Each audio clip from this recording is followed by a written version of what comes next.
ప్రతి విద్యార్థి సమగ్ర అభివృద్ధిపై ఉపాధ్యాయులు ప్రత్యేక దృష్టి సారించాలి. పెద్దపల్లి జిల్లా కలెక్టర్ ముజమ్మిల్ ఖాన్.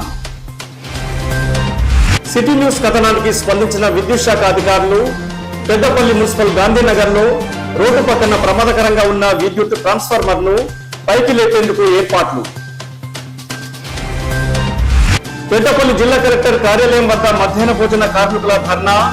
వేతనాలు పెంచాలని, పెండింగ్ బిల్లులు చెల్లించాలని డిమాండ్. పెద్దపల్లి జిల్లా కేంద్రంలోని హోటళ్లు, రెస్టారెంట్లు, బిర్యానీ సెంటర్లలో నిర్భయంగా కుళ్ళిన, నిల్వ చేసిన నిన్నటి ఆహార పదార్థాలతో వంటకాలు.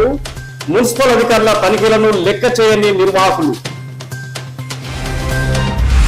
అప్పనపేట పిఎస్ఎస్ పరిధిలోని 17 సెంటర్లలో ధాన్యం కొనుగోళ్లు ముగియడంతో ఇటీవలే అన్ని సెంటర్లను మూసివేయడం జరిగిందని తెలిపిన పిఎస్ఎస్ చైర్మన్ చింతపండు సంపత్,